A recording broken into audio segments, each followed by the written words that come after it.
The Egyptian Cinderella.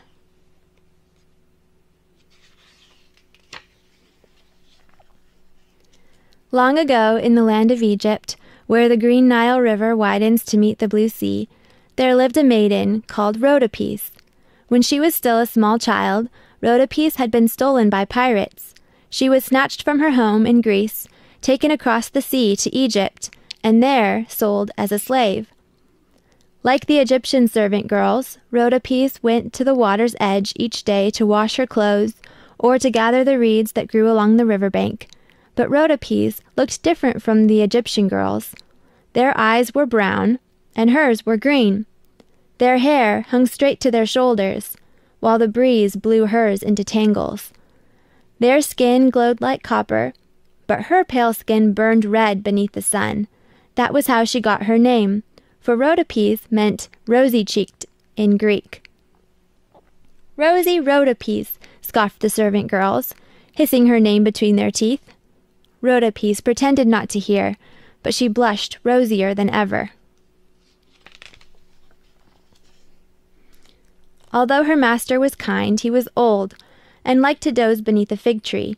He seldom heard the servant girls tease Rhodope. He never saw them ordering her about.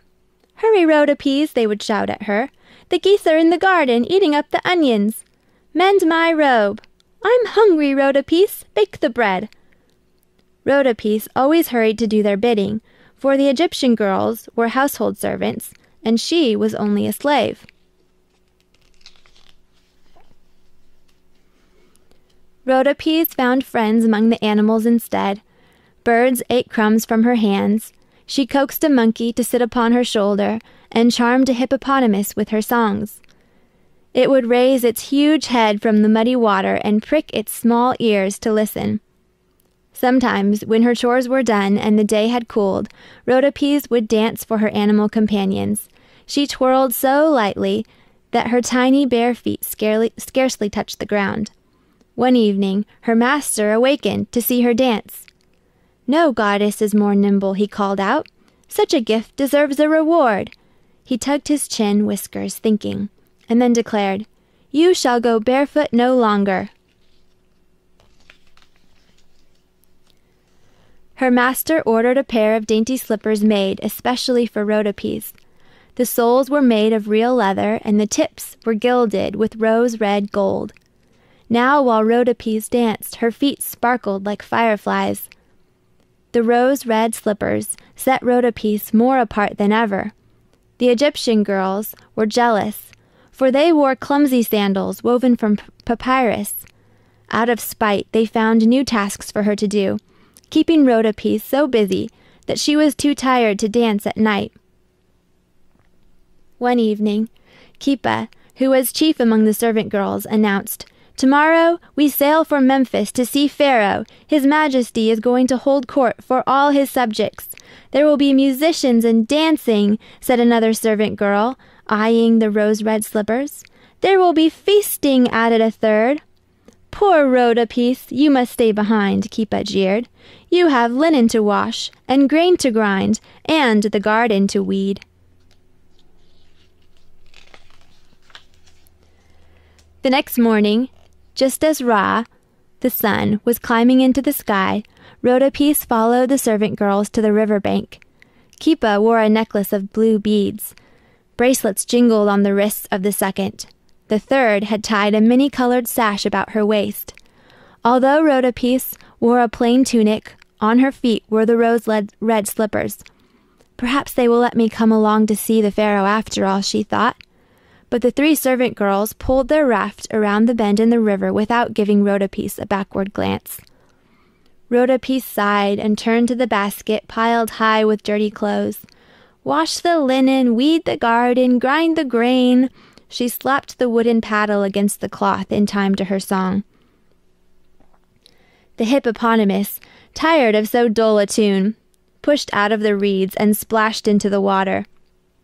"Shame," cried Rhodope, shaking her paddle. "You splattered mud on my beautiful slippers."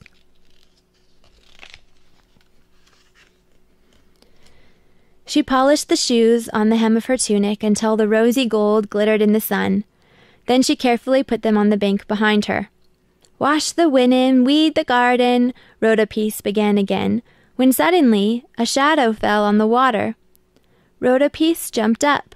A great falcon, the symbol of the god Horus, circled the sky with wings spread so wide that they blotted out the sun.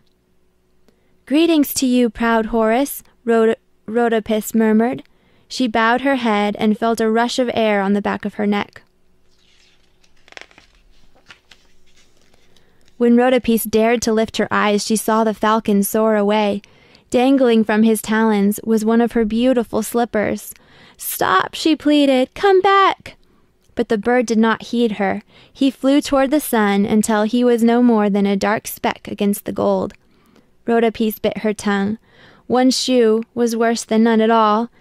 Now she'd have to dance like a stork, hopping about on one foot, and even the monkey would laugh.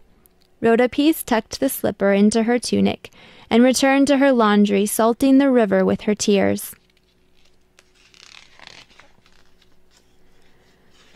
After Rhodopees had lost sight of the falcon, the mighty bird followed the course of the Nile to the city of Memphis, to the square where Pharaoh was holding court.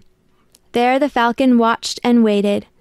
The Pharaoh's name was Amasis. On his head he wore the red and white crown of the two Egypts.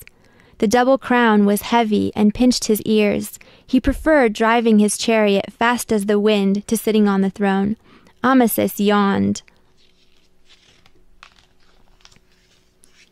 At that very moment, the falcon dropped the rose-red slipper into his lap. The slipper was so bright that Amasis thought it was a scrap of the sun. Then he saw the falcon wheeling overhead. "The god Horus sends me a sign," exclaimed the Pharaoh. He picked up the rose-red slipper. "Every maiden in Egypt must try this shoe.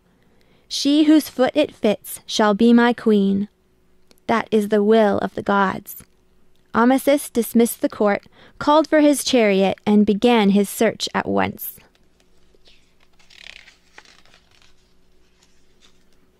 When the Egyptian servant girls arrived in Memphis, they found the throne empty and the streets deserted. They were so angry on their return that even seeing Rhodopees without her rose-red slipper did not please them. "Slaves are better off barefoot," snapped Kipa. The Pharaoh journeyed to distant cities. He tracked the desert where pyramids tower over the sand, and he climbed the steep cliffs where falcons nest. The rose-red slipper was always in his hand. Wherever he went, women and girls, rich or poor, flocked to try on the slipper, but none could fit into so small a shoe. The longer Amasis searched, the more determined he became to marry the maiden who had lost the tiny slipper. He summoned his royal barge and vowed to visit every landing along the Nile. The barge was hung with sails of silk. Trumpets blared, and oarsmen rowed to the beat of gongs. The din was so dreadful that when the barge rounded the bend in the river, Rhodopees fled in alarm. But the servant girls ran to the water's edge. "Now we will see the Pharaoh," cried Kipa. Amasis held up the rose-red slipper. "Whoever can wear this shoe shall be my queen." The servant girls knew that the shoe and knew its owner too. Yet they clapped their hands over their mouths and said nothing. If one of them could wear it. First Kipa, then the others tried to put on the slipper. Each cramped her foot and curled her toes and squeezed until tears ran down her cheeks. Still, her heel hung over. "Enough," said Amasis wearily. He would have to set sail again, had he not chanced to see Rhodopees peering through the rushes.